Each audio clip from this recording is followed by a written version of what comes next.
Hi guys, we're Jamie and Alice from the Wandering Westons. We're originated from Mandurah in Western Australia, and we're sitting in front of our 27.6R Whitsunday.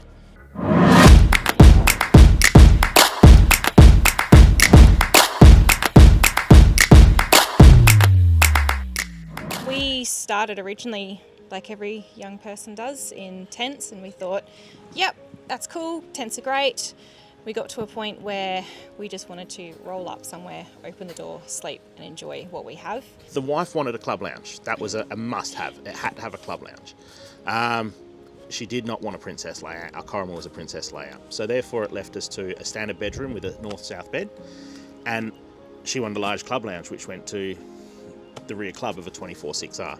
I, however, was set in my way. I was not having a bathroom that I had to squeeze between a toilet and a vanity to be able to do my teeth or put deodorant on in the morning. That led to us customising and putting in a 22.6 Daydream bathroom into a 24.6 Caravan, which gave us a 3-foot stretch. The wife wasn't compromising on giving up her large kitchen from the 24.6, so a 226 Daydream wasn't going to cut the mustard for us. And then it turned in, I had specifics in my battery size that I wanted, my solar system, we wanted X amount of water tanks, grey water. The only way we were going to get what we wanted and be satisfied was with the custom built 246. And the team at Luxury RVs really helped with that too. Yeah. They didn't say we were restricted to colour schemes, they didn't say we were restricted to anything really. It was, here's the colours, you pick, you choose what you want, and that's exactly what we did. We were able to get the colour scheme 100%. We wanted, we were able to get the layout we wanted. We weren't restricted by anything really. Whereas a lot of manufacturers had palettes, so they had a colour palette, which means if you like the cupboards, you may not necessarily like the material of your floors and your couches. Yeah. Whereas at Retreat, it was you pick what you want and right down to what colour nuts and bolts you want on your wheels. Yeah. And even right up to delivery of the van, the team were constantly in contact with us, telling us how things were going and how it was progressing, and we were maybe changed a few things during the build process. We originally didn't have the big off-road tyres, and that was we'll get off-road tyres. Customer service was next to nothing. You know, it was just absolutely incredible that we had a vision, and the team at Luxury RVs were able to help us build that vision, and really happy with it. So it was an April 25 delivered van.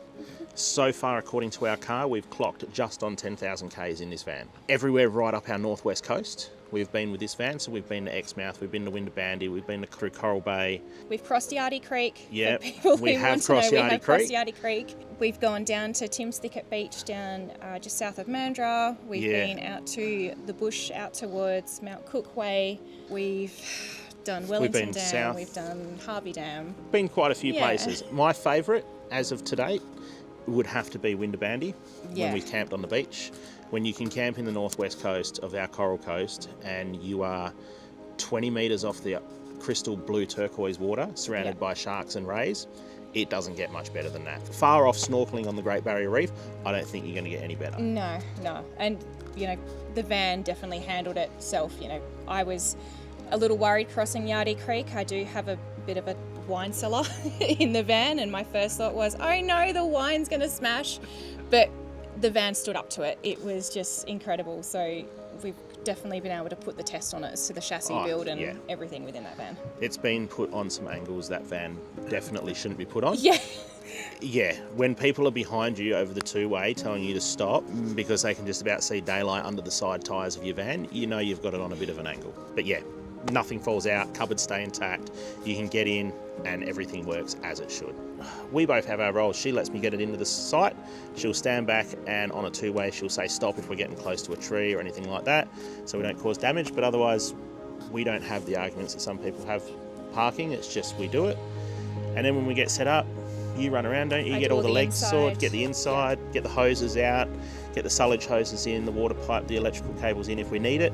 I do all the awning, the anti-flappers, level up the van, everything like that. And then sit down and have a beer.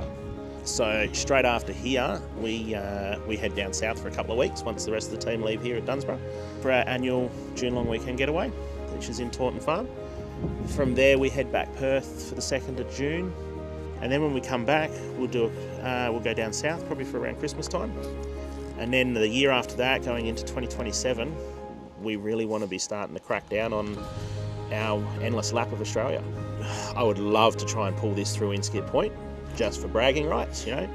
I don't think too many 19-metre long vehicles have come off that Inskip barge, so that would be a cool, awesome little boast. But yeah, otherwise just see this country, and a year to 5 years to me is nowhere near long enough. No. The country's way too vast to be able to see it in anything less than 10 in my eyes. And we do a lot of sporadic trips. We don't Yeah. plan much. It could be on a Thursday afternoon. We'll go, okay, the weather's nice, let's go away. So And that could we'll be just hook 5Ks down the road. Yeah. There could literally be hook up, the engine doesn't even get warm in the car and we're at a caravan park down the road. So, but yeah, we just, a lot of stuff that we would love to do. Our goal is within the next 12 months to hit the road full time.